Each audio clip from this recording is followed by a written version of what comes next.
Hello, I'm Harry Hobson, President and CEO of Plymouth Harbor. And I'm Karen Novak, the Administrator for Strategic Healthcare Initiatives. And Karen is also our point person for all infectious control matters here at Plymouth Harbor. So thank you, Karen, for joining me from your office. And I know how busy your schedule is right now. We had a decision to make. The decision is that we would do this from our offices to be a bit more efficient today. And it doesn't come without risk because I'm going to bet that sometime during this update, we are going to hear the contractors in the background because they're in the midst of installing our new hurricane windows across campus. And Karen, if I remember correctly, they're not too far from your office right now. Let's just hope they don't come through the ceiling. They are drilling and hammering, so there might be a little background noise to the video. It's a little extra ambience for us. Well, I'll tell you what, that's not our biggest challenge. It just happens to be our most current one today. That's right, but it's progress. That's right. But there's several things that I want to cover with Karen today for all of our residents, families, and others. And that is, we'll give you a COVID-19 campus update. We're going to talk about our mandatory testing, which is a phenomenal job that Karen and her team are doing. That's why she is up in her area right now.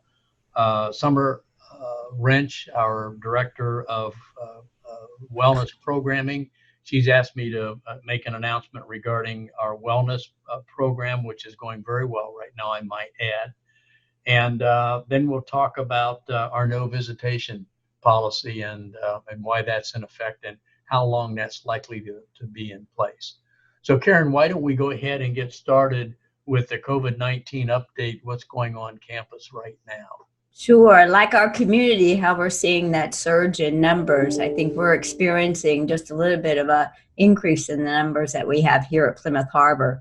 Currently, we have 4 members in the assisted living area, memory care, that have positive cases, as well as there are 3 dining room staff members that are positive.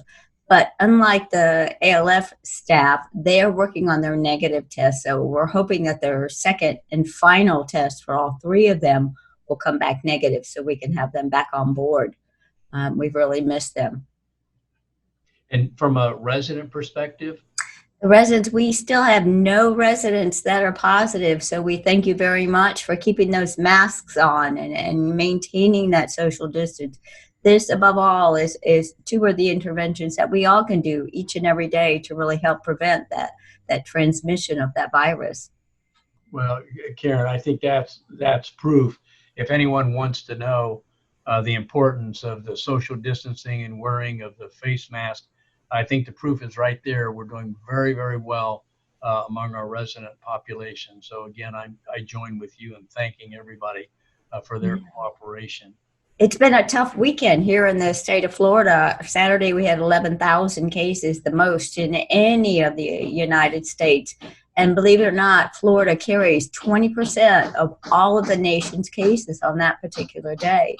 And then on Sunday, we went down to 9,000 cases. But, I'm hearing that we have some increases too, Harry, at Sarasota Memorial.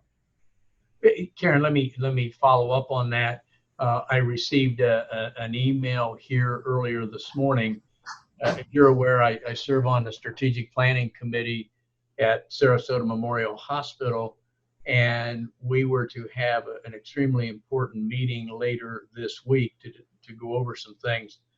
And that meeting has been cut back significantly. And let me just share with you a correspondence that I received from the board secretary this morning. And it says Sarasota Memorial has experienced a significant increase in COVID-19 related admissions.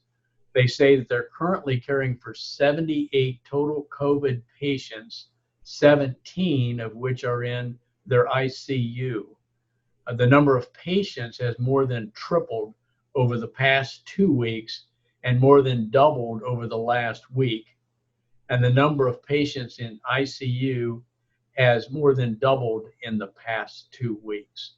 So that's significant activity over there, and my hat goes off to the leadership at Sarasota Memorial and really moving that meeting back significantly and involving just the Board of Trustees at a social distancing consideration, but for good reason. There's a lot going on, and I'm thankful every day for the cooperation that we're getting from our residents and our team members to keep our numbers intact.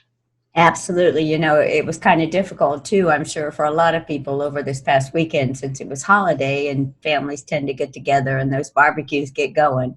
But at all times to remember that social distance. It'll be interesting to see what happens in the ICU in a couple of weeks now. That's correct. That's right. Well, Karen, we talk about the mandatory testing. Of course, that's Governor DeSantis's executive order from a couple of weeks ago.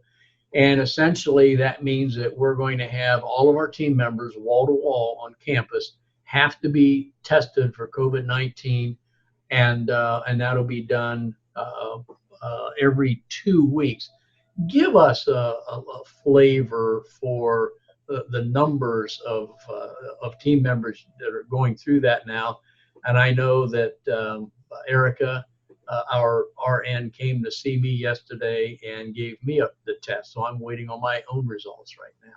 Absolutely. How many folks are involved? You know, we have about 450 staff people that we will be testing, and that includes all of our private duties, any of our consultants that may come in, the per diem agencies. So there are quite a few, and this initial baseline that we're establishing, we had just about a week or so, week to 10 days to get it all done. So we've been very, very busy in my office. I've been very lucky to have the benefit of having an extra nurse here to really help out. Between the two of us, we are just one intense machine, swabbing everybody and getting it done. But going forward, we're actually going to identify certain days and times that each department will be swabbed so that we have it more in a very nice and steady process to really get what we need to get done in a very systematic way.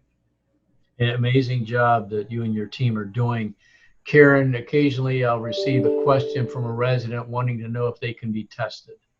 Absolutely. Anytime you'd like to come down to the Callahan Center, which is on really the third floor, but it's a floor above the mezzanine level. If you go in the elevators, just push CC and come on out the elevator doors, and you'll find the nurse's station right there. Please, anytime you'd like to have a test done, you are more than welcome to have a test done. We'll get it done. It takes about 4 days for it to come back. Give you a little bit of peace of mind. Good. Thank you. Thanks, Karen. Sure. You know, a reminder on no visitation, and I'll ask Karen to chime in here as well, but this is a reminder to our residents that, you know, we went from phase one, having guests on the outside on our campus grounds visiting our residents. Again, the residents in independent living, not nursing home, not assisted living, because they fall under the governor's order. So there's been no release on visitation there just yet. Then that was phase one. That went well. We moved into phase two, where we allowed visitors and guests to come into our independent areas and visit with residents. But because of the uptick, we backed it down from phase two to phase one. And then more recently, on the 26th of last month, we went into lockdown again. I felt that was very, very important to do. So I agree here. You know, given what we were seeing in the community, having extra people come on into Plymouth Harbor was an increase in our risks. And the more you increase the risk, the chances of getting a positive definitely increases too. So we really needed to put a stop on having visitors come in. And that means even on the exterior side of the campus as well. You know, I want to emphasize also with everyone that we certainly haven't lost sight of our treasured residents in our nursing home, our assisted living, memory care, not at all. In fact, we are protecting them constantly 24/7. Having said that, as soon as we feel safe, we are going to gradually move in to visitation. You'll probably see that in time, maybe in a two-phase. And Karen, you and I haven't talked about this yet, but when I talk about two phases, eventually, and I don't know when that's going to be, but that phase one might be having spouses that both reside on campus, being able to social distance, but being able to visit. And that would be a resident who resides in the Smith Care Center, assisted living, with a spouse that lives in independent. That might be a phase one. Depending on the success there, we would go into a phase two, which would be inviting outside family members, spouses, to visit a loved one in one of our areas. It's not going to happen soon. People say when. There's no indication right now that is around the corner.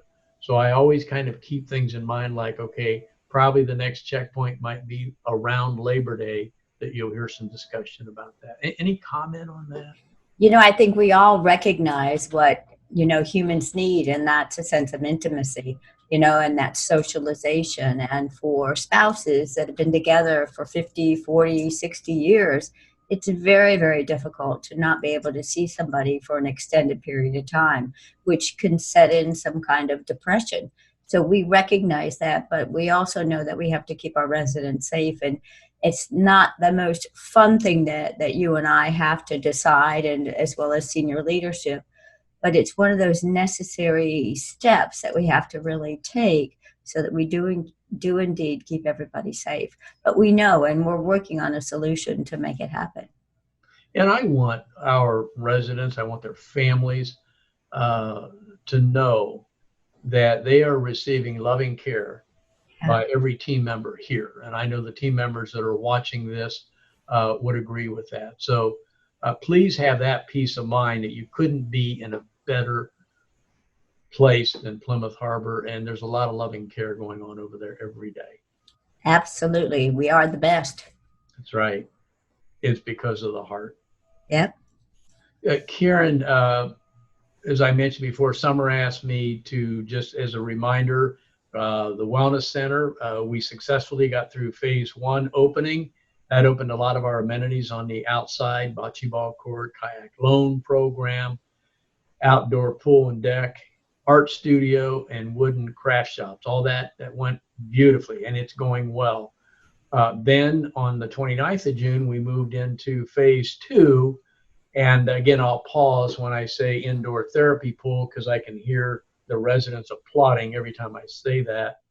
But indoor therapy pool, the indoor spa, and the fitness center. Now, we were due to go into phase three on group exercise later in July, in fact, July 13th, but I put a hold on that until at least August 3rd. With the uptick of what's going on in Florida, Sarasota County, on the heels of July 4th, I'm not ready yet to move into that group exercise yet.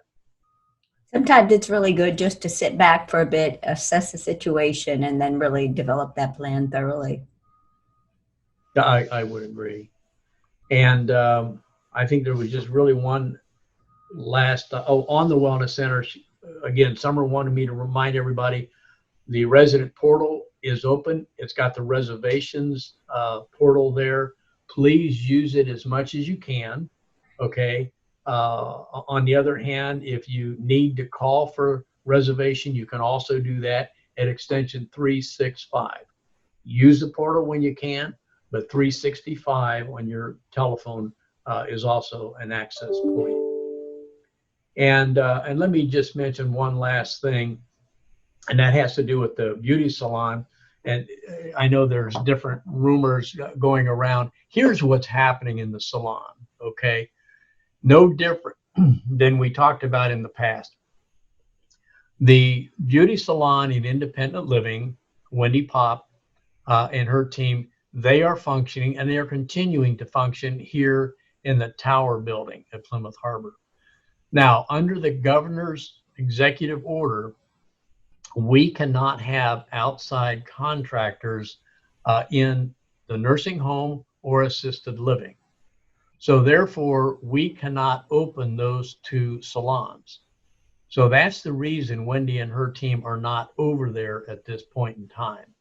Once that executive order is lifted, there's no doubt we're going to embrace the ladies from the beauty salon and bring them back over to both assisted living and the nursing home, because they do a great job.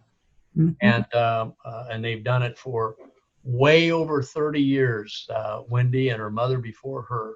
So we don't see Wendy going anywhere, but there's no change in independent living. So, but I wanted to just make sure that was clarified. So, Karen, anything else? No, just thanking the residents for all that they do and the staff members who are so dedicated each and every day to make the best outcomes possible happen. They've just been a terrific team. Yeah, they really have. Really have. Well, we are to the point in our agenda where I know you like to leave us with a reminder. Yes, we ask that you please wash your hands frequently. Use that soap, lather it up, and then have it go down the drain. Clean those high contact areas quite frequently. And again, don't forget those keys and those cell phones that are carrying all those little organisms on them. Please remember social distancing. Keep that 6-foot perimeter around you at all times. And then also, mostly, wear your mask. Truly, this is one of the best interventions to prevent that transmission of infection from one person to another. It'll protect you. It'll protect those that you love. So please remember. Karen, I have to share, I wear my mask all the time when I'm outside. There's no question about it. But, what goes through my mind is if I run into the grocery store and I'm out like that, and believe me, we restrict where we go.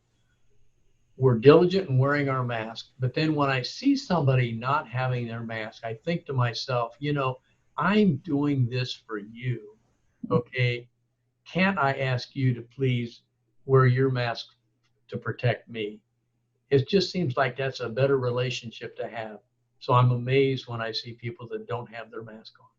It scares me that they don't have their masks on, but here at Plymouth Harbor, regardless of where we're at, we got our masks on. That's right. Well, Karen, thank you very much. We're going to let you get back to work, as I will. And we made it without hearing the contractors on the windows. That's a good thing. So that brings the end to this video. That means it's time to wear our masks.